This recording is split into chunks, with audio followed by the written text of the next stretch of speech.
The Premier League is boring and predictable, said everybody before this season started. It's the start of February and Nottingham Forest are in 3rd position. Chris Wood has turned into prime Ronaldo. 4 in a row champions Manchester City are in 4th place and have already lost 7 games. Bournemouth, Fulham and Crystal Palace are all above Manchester United and Tottenham in the league table. Todd Bowley's impulsive spending at Chelsea is actually kind of paying off. And Liverpool currently sit top of the table with a 6-point lead on Arsenal with a game in hand after losing Jurgen Klopp. Now sure, the Premier League is usually quite predictable with Man City winning the league every season, and majority of the time the 3 teams that get promoted getting instantly relegated. Well, it's half predictable because the 3 newly promoted teams are not doing very well, Southampton being arguably one of the worst teams ever in the Premier League's history. But nobody predicted Liverpool to be so good this season, and who would have seen Nottingham Forest? Well, to be honest, that's just scratching the surface, so let's take a bit of a deeper look. We're going to start from the bottom of the table and work our way up. Now, the race for relegation is predictable, considering the 3 promoted teams look like the 3 teams that are going to be relegated. Wolves are only 2 points above Leicester in 17th place. However, Wolves have too good of a team to go down, if I'm being honest, and I think it will be the 3 newly promoted teams going down, which is pretty standard. Everton is a really interesting one. I never thought I would see the day when a team will sack Sean Dyche to keep them in the Premier League. But Everton have done that, and they've now won 3 games on the bounce with David Moyes, which is, well, they've picked up some really good wins actually, in fairness. Now for the past 4 or 5 years, Everton have been flirting with relegation, and more often than not, those teams who just hover above the relegation zone season after season, you know, last-ditch efforts to not get relegated, usually end up getting relegated. Now that's something that Everton can't afford to do, given the situation with them building a new massive ground. But maybe it'll be different under David Moyes. I mean, it seems like it is so far. Now it's time to move on to Tottenham. Last season, Tottenham did pretty well. For at some period, they were considered to be in the title race. Ange Postecoglou seemed like he was the man. But now, 1 season on, there's people calling for him to be sacked. Now, injuries are affecting Tottenham, but injuries also affect everybody in the Premier League. Now, Tottenham's problem is evident. It's really clear. They sit in 14th place on 27 points with plus 11 goal difference. And to put things into perspective, Nottingham Forest in 3rd position, Man City in 4th position, and Newcastle in 5th position all have a goal difference of 13, which is just 2 more than Tottenham, who are in 14th place. They don't have issues scoring goals, but the simple fact is at the moment they cannot defend to save their lives. It's actually really interesting, they're on the same amount of points as West Ham, 27 points, yet the goal difference is 27 better, which is insane. Now we'll move on to Manchester United, who aren't really doing much better. They sit in 13th place on 29 points, and they've lost 11 games this season. Despite showing promise against Arsenal, Man City and Liverpool, whether it's that they only put any effort in for the big games, or maybe it's complete and utter inconsistency, it truly is a disastrous season. Next up, we'll talk about Brighton. Brighton played great football, and they are playing great football this season. However, they are the team in the Premier League who has drawn the most games, which is kind of fitting that he sees them completely mid-table in 10th position. Now, Aston Villa have simply dropped too many points this season. They're in 8th position on 37 points with 10 wins, 7 draws and 7 losses. Last season, for the first time in a very long time, they achieved Champions League football. And funnily enough, this season they just seem to be better in the Champions League than the Premier League, which honestly makes complete sense. They finished in the top 8, which means that they don't even go into the playoff round, they go straight into the round of 16, which is really good.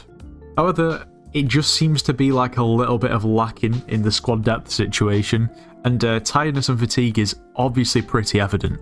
When teams that aren't usually in Europe play in Europe, and especially when they're really intense games, you've got to remember this season, in the league phase rather than the group phase, there's 8 games instead of 6. The players simply aren't used to it, and you're going to get really tired and fatigued. But it's just interesting that for the most part they've turned up in the Champions League games rather than the Premier League games.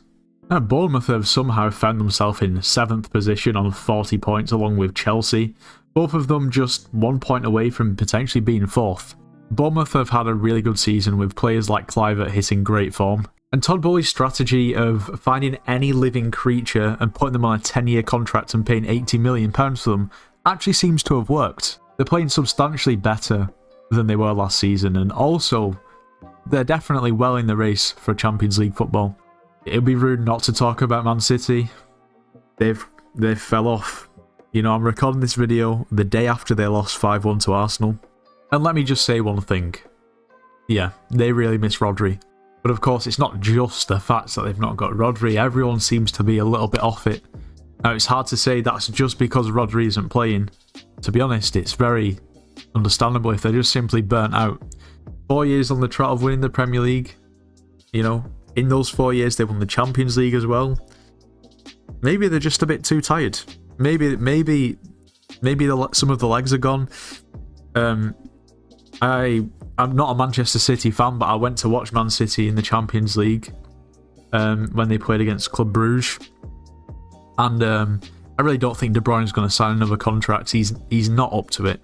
Technically, he's still, of course, insane, but his legs have gone, and that is the honest truth. You could definitely tell, especially in person. But I've got to say, Nottingham Forest have been the ultimate surprise package this season. They sit in 3rd position, 3 points off Arsenal in 2nd on 47 points. Chris Wood scored 5 or 6 goals a season for Burnley just a couple of years ago. He's not even recognisable. He's barely even the same player. He scored a hat-trick in the latest 7-0 win.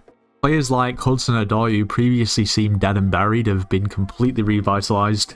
And it's really, really very evident that they have a great goalkeeper who, well, keeps them in some tough games. They've been incredibly impressive. And the same old story again for Arsenal. It looks like they're going to finish 2nd, and once again, it's blatantly obvious what their issue is. They can't score goals.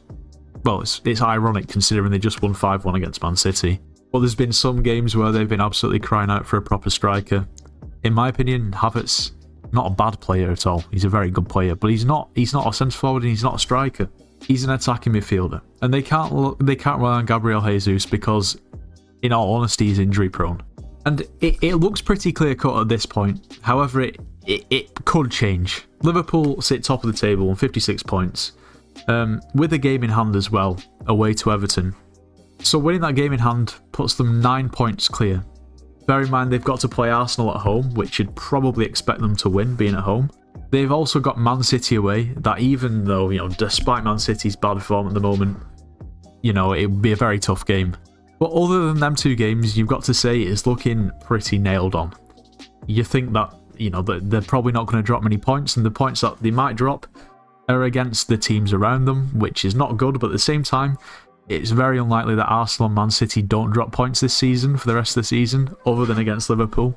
Everyone thought that losing Jurgen Klopp would affect the players massively, would affect the performances massively, and it has, just not in the way that people thought. Everyone thought they would fall off, but Slotter's slotted right in.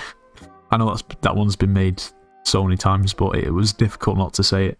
Now, a lot of people were saying before the season that Mo Salah had lost it, his legs had gone.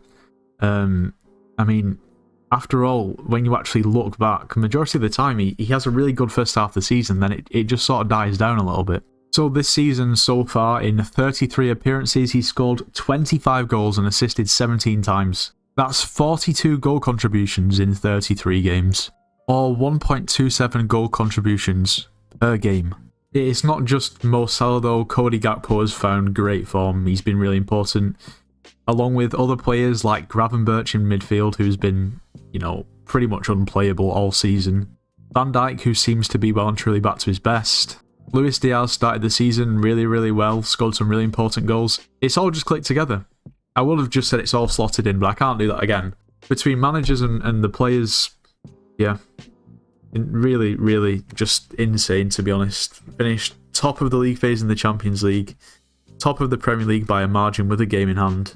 So what I'm trying to say is, you can't say the Premier League is boring and predictable this season. Maybe you could say most other seasons it's boring and predictable if we're just not looking at the 3 teams in the relegation places this season. But there's been shocks on, like I've gone through, a lot of different levels.